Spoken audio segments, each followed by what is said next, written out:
राजस्थान में विधानसभा चुनाव का बिगुल बज चुका है। कांग्रेस का उन सीटों पर मंथन और चिंतन जारी है जो कांग्रेस के लिए चुनौतीपूर्ण रही है। यहां योग्य उम्मीदवार तलाशे जा रहे हैं। 2 या 3 बार इन सीटों पर पार्टी ने सर्वे करवाया है। सुनील कानूगोलू की टीम ने चुनौतीपूर्ण 70 सीटों पर सर्वे करा लिया है। प्रदेश इलेक्शन कमेटी की बैठक में इन सीटों पर विस्तृत चर्चा होगी। कुछ सीटों पर तो अभी भी जिताऊ चेहरों का अभाव है। ऐसे में गहन चिंतन और मंथन के बाद ही इन सीटों पर टिकट तय होंगे। ये रिपोर्ट देखिए। प्रदेश में करीब 70 सीटें ऐसी हैं जो कांग्रेस के लिए पथरीली और कांटों भरी राह से कम नहीं है। कांग्रेस पार्टी यहां जिताऊ चेहरे खोज रही है। प्रदेश कांग्रेस की इलेक्शन कमेटी ने पिछली बैठकों में भी इन सीटों पर मंथन किया और अब भी चिंतन जारी है, जिससे जिताऊ फेस सामने लाए जा सके।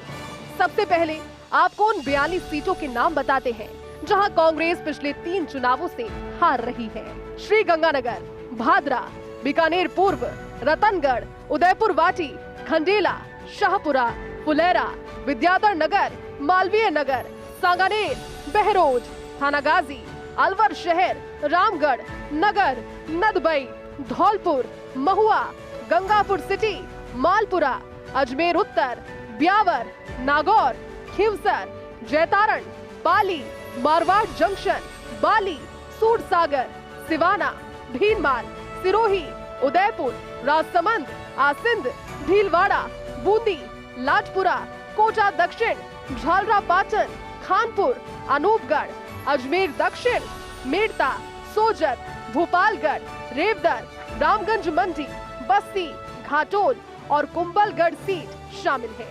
हालांकि इनमें से श्री गंगानगर, महुआ, बस्ती से कांग्रेस विचारधारा के निर्दलीय विधायक जीत कर आए, जो अभी कांग्रेस का साथ दे रहे हैं, तो वहीं उदयपुर वाटी, नगर, नदबई से बीएसपी के विधायक बने।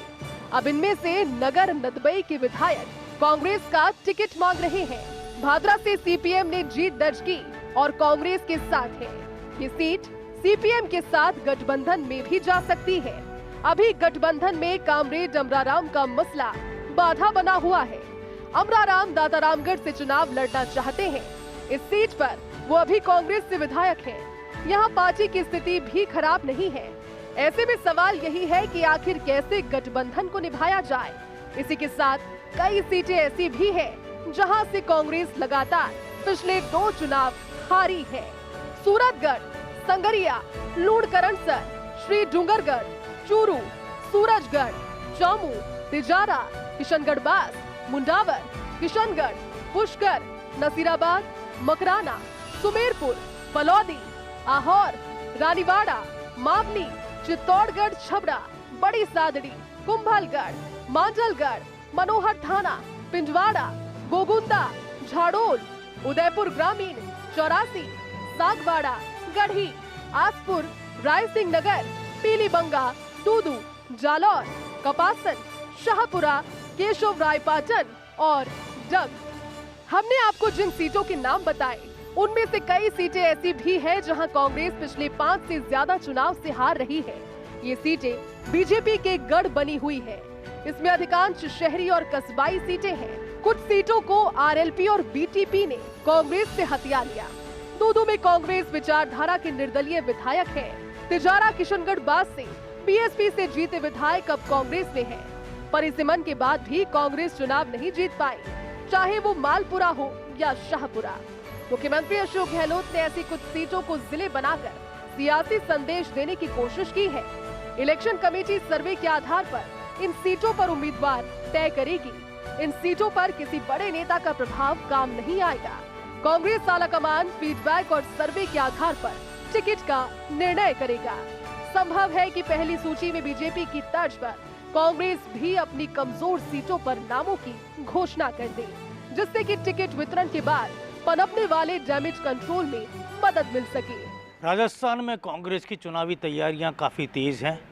हालांकि पहली सूची का इंतज़ार है और अब उन सूची पर मंथन शुरू हो गया है, जो कहा जा सकता है कि जोखिम भरी और कठिन चुनौतीपूर्ण सीटें कांग्रेस पार्टी के लिए रही हैं।